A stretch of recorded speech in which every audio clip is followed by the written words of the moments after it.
What if the path to living a more vibrant and empowered life, full color, wasn't about doing more, but doing things in a way that matters? Welcome to the Full Color Wellness Podcast with Kat and Dr. Cynthia, where conversations are real and unfiltered.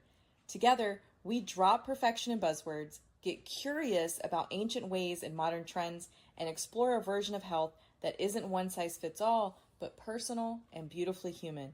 Are you ready to say yes? Let's dive in. So today we're here talking about when it no longer fits. And what are you, seriously? That's what she said? Okay, so apparently maturity no longer fits in the studio with us either. But what I'm trying to say is we want to talk with you about what we've outgrown this year, because we're hoping some of it might resonate for you or maybe help you along in this same journey. So let's get started on what does it mean to outgrow something? Well, it's interesting because our lives are constantly changing. We change roles. We go from a student to a worker to maybe we're in a relationship, we're a parent. There's all these different kinds of roles. So every 7 to 10 years, we change our core identity. So how we think of ourselves, what role we think of ourselves in. But interestingly, 60 to 70% of the habits that we have are from previous identities. We just keep doing the same old things, even though our situation has changed. An example might be, as I mentioned, you're a student, but now you're working and you're making decent money and you're in a relationship. I liked that phase a lot. And you're still eating ramen noodles and have a tapestry on your wall. So you're still doing things like a student, but cognitively you don't think of yourself that way anymore because you're working. So there's a little bit of a mismatch there. Yeah, I feel like that may have been me for a small period of time where I didn't know who I wanted to be, but I knew who I was didn't make sense. And it had actually changed, right? I actually was not a student. I actually did have a full-time job that I needed to get to and pay attention to. But it was hard to figure out what my new identity was. Yeah, it really can be. It's just evidence of growth, right? You're moving on. For example, if you liken it to clothing, I shrunk some of Kat's clothes one time and she didn't continue to wear them because they no longer fit. I don't even know if a toddler could have fit into those clothes. That's fair. Yeah. So today we want to explore more of what we've outgrown in the mind, the body, but also spiritually and energetically, and help everyone understand how to recognize when something is no longer fitting us. I want to share a story of letting go myself. So I've been trying to think about this year, what has that looked like for me? Like, what have I kind of shed or felt in my own life isn't fitting there anymore? And I'm going to get a little vulnerable with our listeners today. So in March, I officially kind of went full-time with Yes to Holistic Health, and I left a pretty lush corporate job. And for 15 years, that was a big part of my identity. You know, I led a team. I was always in charge of the global, department, and I knew what I was doing. I was very confident, and other people who met me knew what I was doing because my title told them so. And when I came into Yes to Holistic Health, nobody knows me. Nobody knows what I'm doing. They don't know what I'm about. And the lush, the lucrative part of it, that's gone. I only make $1 when I work for it as a small business owner, and it's completely different. And it really drained a lot of my energy, holding on to this idea, I have to pay all the bills. I have to have X amount in my bank account. I have to be respected. I have to have people look to me for direction and leadership. And I was exhausted and I couldn't really figure out why, but I knew that there was all this emotion kind of tied up in it. I was feeling a little bit of resentment. I felt a lot of kind of tightness in my personality. Like I was scared to be vulnerable and let my walls down and let people kind of see this journey that I was on. And I dreaded conversations in this area. Like, oh, what do you do? I'm a small business owner. You definitely weren't like yourself. And then it was through the conversations with you, I took a step back and I realized that was the old me. I made a conscious decision to make changes in my life, and I needed to stop performing in those old roles so that I could make room and step into my new role. And I have felt so much better since doing that. I think that's really a normal process that you went through, the normal feelings that you had around it. It's not comfortable when you switch identities, and there's a lot to figure out associated with that. But I think it's evidence that sitting with it and processing it and getting support around it is more effective than just keeping it all inside and letting it drive you nuts. Yeah, definitely. And with that, our brain loves shortcuts. Mm-hmm. I mean, that's what our brain does. You can't attend to every sensory stimuli in your environment at one time. I mean, you can look around the room and see how many things are in here and going on, and you can't attend to them all. It would be overload. So that also applies to our identities. So we form these shortcuts about who we are. We put a label on it. You know, I'm shy, I'm artsy, I'm a mom, I'm, you know, a leader, I'm whatever I am. And then our brain searches for ways to reinforce that, and it ignores things that don't align with that. Mm-hmm. So, for example, if you think I'm a loner, you're going to look in your environment and you're going to attend to things like things that are coming out on Netflix, or things that you can do by yourself, and you're not going to pay attention to the, you know, open mic night at the bar and all these social events. It just doesn't align with who you think you are. So you almost kind of unknowingly look for in whatever's going to reinforce that belief about yourself or reinforce that old identity. And exactly what you said, unknowingly. Yeah. So we go through these things kind of mindlessly and keep doing them, and the way to break that is to be mindful. Yeah. And to make some inquiries about yourself and disrupt these automatic thoughts that you're having. You know, why am I doing this? Where did I get this idea from? Etc. Yeah. We talked a little bit about this in our last podcast when we were talking about perfect wellness.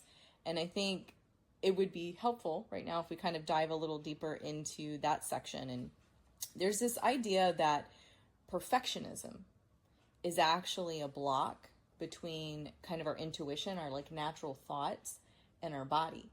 You know, there's this trust relationship between that gut check that you have and the way your body is physically responding. And when you're trying to push it into this perfect image, you're breaking that trust because your intuition isn't being followed.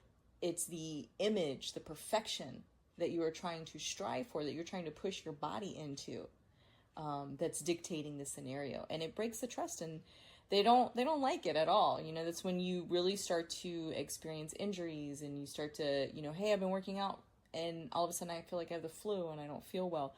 And it's because those two things aren't aligned. And that's exactly the word that you want to look for with these things. You don't want to do movements that are almost feel like obligation. Mm-hmm. You want to do movements that feel aligned and natural. When we do Qigong flows, it all starts with this kind of starter foundational pose. And the goal is to hold the standing pose with what they call effortless effort. And I love that idea. Anytime I think about a wellness approach that I'm taking is, how can I do this stretch? How can I do this physical movement with the least amount of effort? Because I know that is when my intuition and my body are moving in alignment with one another. You know, it can still be 75 pounds or it can be 5 pounds. What's important is that effortless effort is happening between the two. It's kind of that sweet spot. Yes, the sweet spot. Yep. And that's when you can sustain it. I can do Qigong every day, and here's why. And it changes my body, and I became more toned. And I lost weight, right? Added benefit. But it wasn't from pushing my body into perfectionism. It was allowing my intuition, my body to trust one another and to look for that effortless effort. When you look for that perfectionism and you start to have that pressure that you feel associated with it, mm-hmm. that psychological stress is there. Yeah. And that we've talked all about the problems that stress can cause. So when you go into that perfectionism that doesn't align, that doesn't feel good, you're causing stress. And so you're actually causing harm to your body. Mm-hmm. And if you think about small, consistent things that you do, as opposed to this big perfectionist effort. Yeah. Those small, consistent things are what build habits, and they sustain, and they become effortless, as you're saying, as opposed to, you know, the burnout, the procrastination. You don't even want to do these perfectionist routines, etc., and then you end up quitting. You don't feel good about yourself. So I agree with what you're saying 100%. I think finding that sweet spot, that alignment is where it's at. So we've talked about trying to outgrow things with the mind, right? And that's where we cover our identities, right? What we think we are, who we think we need to be, and how to move past that by using something like awareness, inquiry. And then we talked about, you know, with the body, releasing this idea of perfect wellness. You know, let's all outgrow the idea of perfectionism in 2026 by simply listening to our bodies and rebuilding that trust relationship between our intuition and our body. You know, do the workouts that feel good, that are fun, that you look forward to, and stop forcing yourself to do the newest trend that you just saw online. I think it's also important that we talk about outgrowing things energetically. And for you, it could be, you know, spiritually, it could be within your faith, it could be moving into a different type of energetic structure that works for you. For me, it was about understanding the relationships and roles of people in my life and how I was having this sort of energetic exchange with them. It started, there's this life coach, her name is Tony Jones, and in 2019, she started taking these affirmations that she was writing for her clients, and she produced them into music, and that's how I came across them. She has this 6-minute affirmation, I don't know, song, on Spotify, and it's called The Energy Budget. And I made myself listen to this every single day. I didn't know why I was doing it. I just did. And about a month into it, I started really hearing and taking in and integrating what she was saying. So here's an example. It starts off with, I recall all my power and all my energy back to me. And I was like, wait a minute, I can do that? I can just have it all here and have what I need. And then she taught me how. Again with this affirmation, and she says, I have the right to tell people what they don't want to hear in the name of setting boundaries. Boundaries, so important. Yeah, it completely opened my world up to understanding that you can nourish relationships that are a one-way street or a two-way. And I tell you, people, having two-way relationships is absolutely amazing. Your energy budget will become so bougie, it explodes. You have all of the energy physically, mentally, spiritually to nourish yourself, but also to nourish the people in your lives that are directly around you. So I'm not saying cut off everybody who's a one-way street, but I am saying be honest about what that relationship is and find a way to adapt it, right? So that it's not cutting you down, right? Yeah. And I think, again, that starts with some awareness, as we've said many times, really thinking about how it impacts you, how those relationships impact you. And kudos to you, because you did do a lot of work. It took me years, just to be fair, it's taken me years to get to a place where I can confidently say almost all my relationships in my life are two-way. They fill my cup up just as much as I fill up theirs. And the ones that are one-ways, I know what they are now. Yeah. And when we think about the time we're spending with people, and as you said, the energy you're putting in, the emotion, all those things, you share things with people. You can catch a stress response from someone else. 100%. You feel their stress. Yes. And as well as someone can bring you joy, and you share in their joy, and you can feel that. So who you're around is super duper important. And pay attention. Do you feel physically heavy? Do you feel constricted when you are around, or having interactions with those people? Or, are you lighter? Do you feel the energy coming back to you? Do you feel a sense of self-respect when you're around them? Does the phone ring and you're like, ugh? Yeah. Yeah. But you're going to talk to them anyway. Yeah. But also having those supportive relationships, I'll call them supportive. You call them two-way, whatever they are to you, it increases coping. You have somebody to share stuff with, someone's actually listening and gives responses to you. It decreases loneliness. It can combat anxiety and depression. And those are all super important things. Yeah. These can be game changers in your life, having the right relationships. And so, as Kat was saying, we're not saying give up everyone or give up, a relationship necessarily, but thinking about how can you set these appropriate boundaries. You can think about it from different perspectives. How much time can I tolerate spending with this person? Yeah. How much emotional effort am I going to put in? Where's my tipping point? When does it go from feeling okay to not feeling good for you? And set your boundaries around those things. I'm only spend 5 minutes with this person. I'm only going to this party for half an hour. Whatever it might be, for you, set those boundaries. Yeah, you can continue to be supportive to those people in your life that are important to you, but may not fill your cup up as much. Using strategies like this, I've done it, and I feel a lot better, and I don't feel like I'm letting them down. And we've talked a lot about boundaries. We had an earlier podcast about setting boundaries. Yep. Also reiterating something we talked about last time was how the brain updates itself. Neuroplasticity. The brain adapts. It learns from new experiences. And you have to sit and reflect and not just do the same thing. And I can't stress that enough. If you take one thing away from this podcast, it's think about what you're doing, why you're doing it. Does it reflect who you are now and how you think about yourself or not? And as Kat mentioned earlier, when you have that misalignment, you're going to have a stress response and it's going to drain you. So, very important. What can you do when you recognize all of this? Like, give us some hope. How does the brain help me make some of these switches? The brain does a lot of the work for you. The brain can help through repetition and just small choices that you make, but continuing to make those choices. And it rewires things, and you start to feel different, react differently the next time. Yeah, and you've done some of this, right? With I think when we first met, there was a lot of I'm shy. I don't like to go out.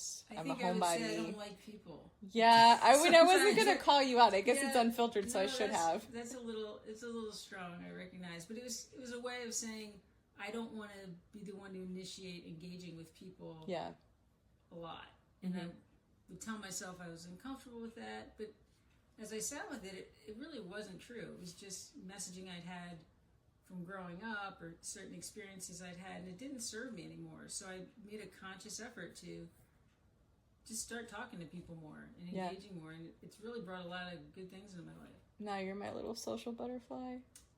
It's fantastic.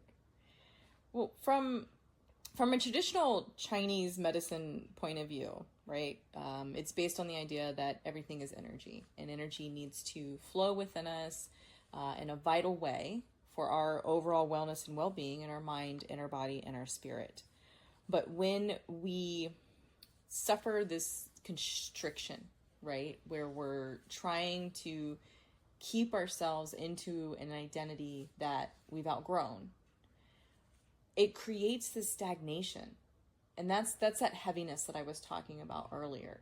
When we are continuing to have those habits of being a student when we're not anymore, of trying to be big bad corporate lady when we're actually super soft and happy and a hippie, just healing the world. When you're fighting that, it gets the chi stuck inside of you.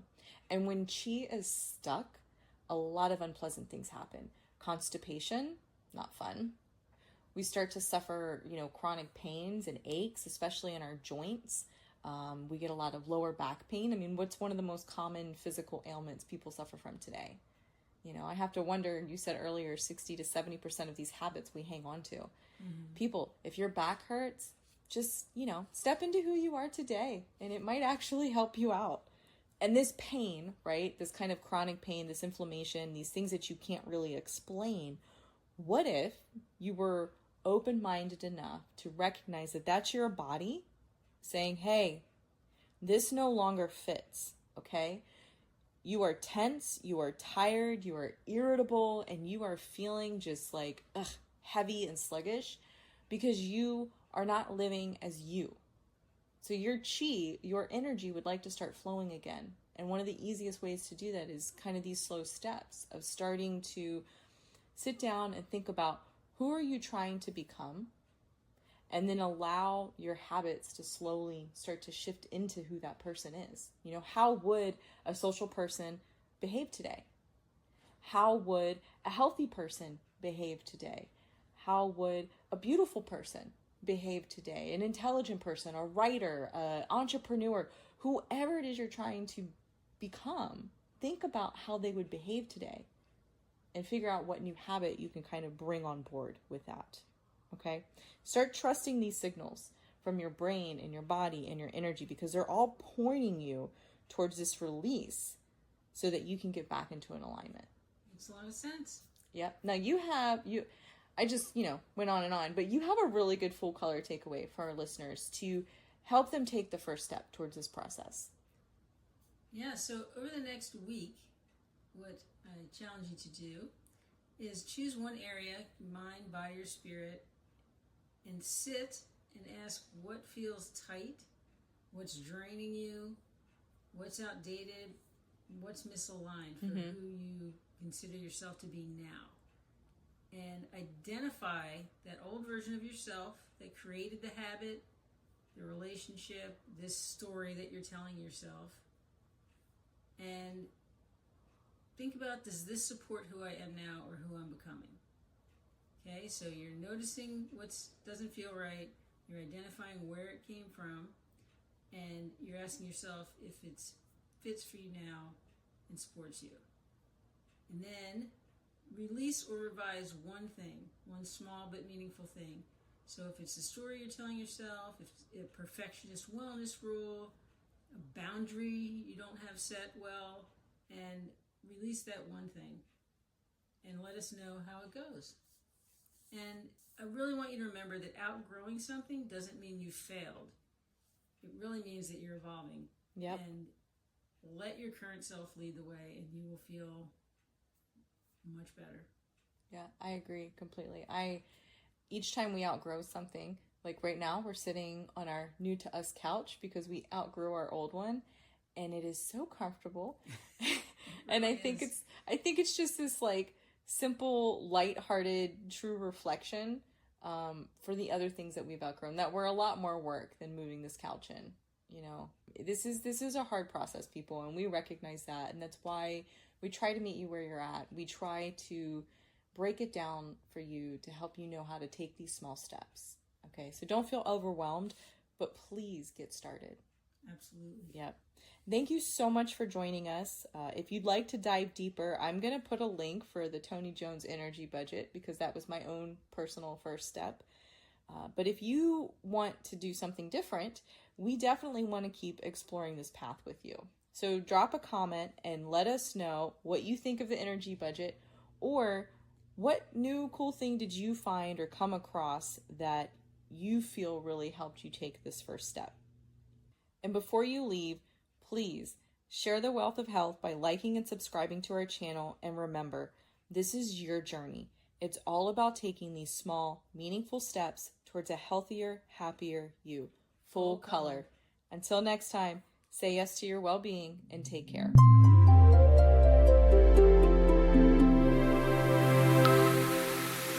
The content of this podcast is for educational and informational purposes only and is not intended as medical advice. Please consult a licensed healthcare provider before beginning any new health practice. Do not ignore or delay seeking medical advice because of something shared in this episode. If you're experiencing a medical emergency, call 911 or visit your nearest emergency room. Listening does not create a practitioner-client relationship. Yes to Holistic Health makes no guarantees regarding outcomes based on the information provided. Copyright notice, Yes to Holistic Health, all rights reserved. This content may be shared for nonprofit educational purposes with credit to Yes to Holistic Health. No commercial use without written permission.